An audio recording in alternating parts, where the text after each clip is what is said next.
Isn't that wonderful? What a miracle.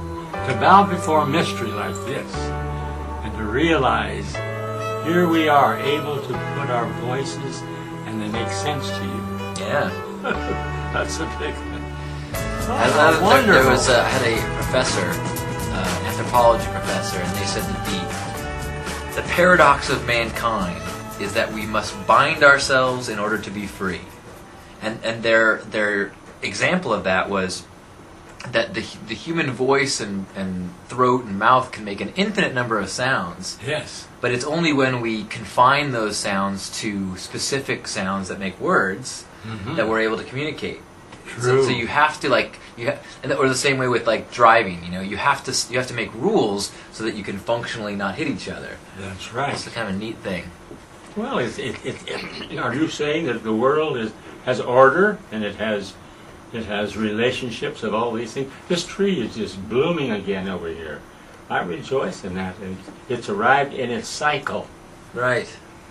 So I'm just so grateful to touch it with my eyes day by day out here. It is. It's a daily gift. And words are one form of communication. Yes. Although it's interesting because words are somewhat limited. I mean, because as you always say, you know, the best things in life cannot be expressed; they can only be felt and experienced. And even when when we're trying to express things, you always bring your experience to the word. That's right. Your apperceptive mass, your background, everything that has touched your eyes and your ears and your hands, you got them. When someone's talking about, love, for example, that's a great example, because that is, I mean, even if you study that word, it still means so many things, and so, or if someone's talking about heartbreak, you bring so much of your experience to the word that as you're listening, you are perceiving something that's different than the person who's saying it. True. It's close, and that's but you always have to remember that language, by definition, is just getting close. That's right. Because the words are not real. The words are representations, and we bring our own perceptions to that. Well, the whole idea of love, and we're moving toward Valentine's Day, there's 3 words that I think of in the Greek. There's eros, which is sexual love. There's phileo, which is friendship, and I like you, I touch you, I hug you, but that's it. And then there is agape, which is unmeasured love. I wish for you the very best. I hope and I believe that if you fit certain conditions, you will find joy and you'll be thrilled with life and you'll find happiness. There's eros and phileo and agape. And I want more agape. That's what we want for the world, agape. Accept you as you are, a wonderful, creative human being, and the pattern was broken when you were born. I'm more and more impressed with what we inherit in our DNA. Yeah. Well, and I have a child deep inside me. And every now and then he speaks. And I'm aware, well, that was Elroy when he was a little boy. Really? What kind of, like old fears or old, like, hopes? Or hopes and my dreams and feelings and desires to touch another person and be a part of that person's life. In childhood, I took rugs and down in our basement I made my playhouse. Oh, really? Yeah. I think that's really. I was having a conversation this week about that.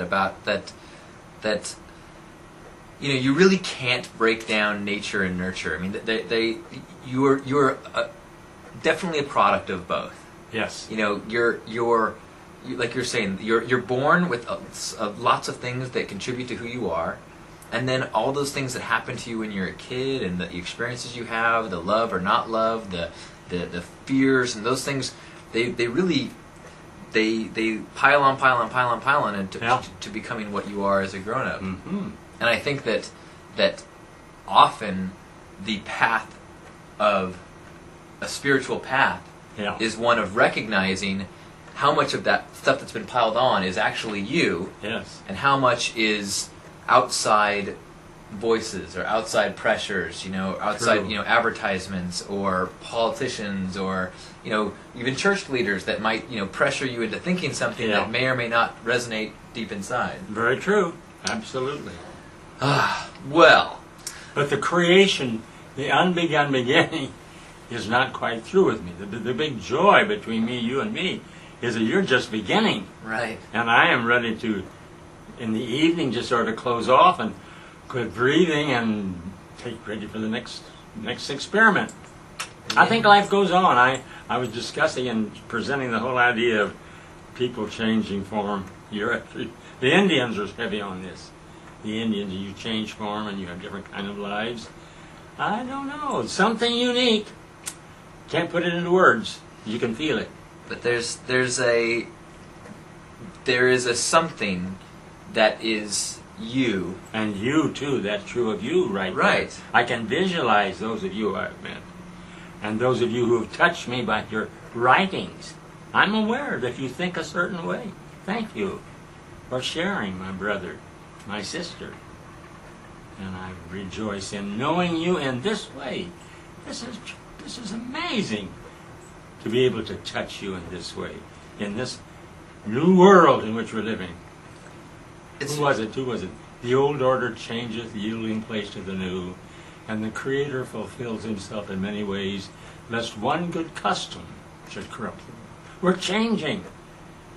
I think that, one of the things that we do with the Hug Nation stuff is to try to kind of experiment with these digital tools and connect with people without physical space. And Yes. And I think that one thing that I've begun to experience, I think, and one of the reasons why why it feels so, it's hard to explain this feeling of connecting through, is because it's almost like as we read the words from Lotus and O Panama and Nate and Zelia, we are experiencing them in our physical place right here. We call their existence into our And we consciousness. recognize their response to this. And the same exactly, and the opposite is true. So they are calling our existence to, and so it's almost like I kind of like visualize these entities all over the globe, and they are experiencing us, and so it's almost like our existence is not defined by our physical bodies. No.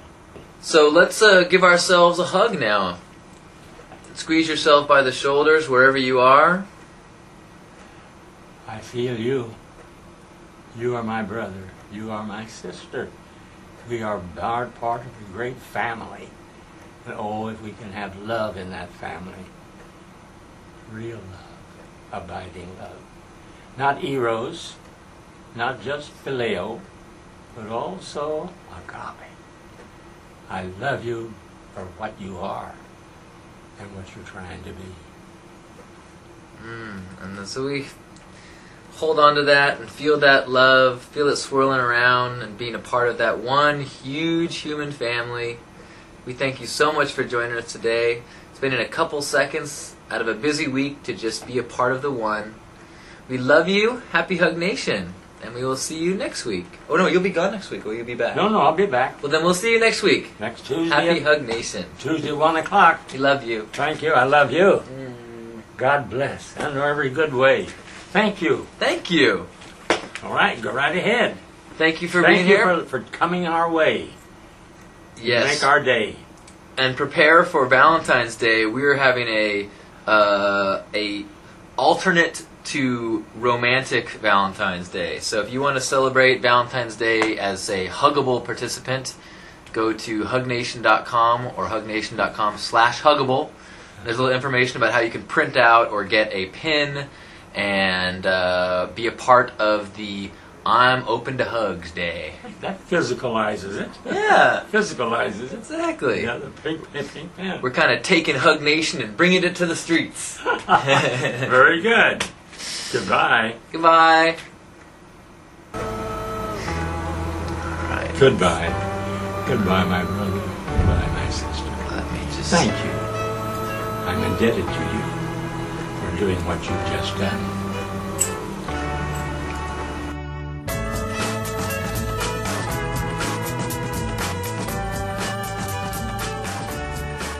You only live once.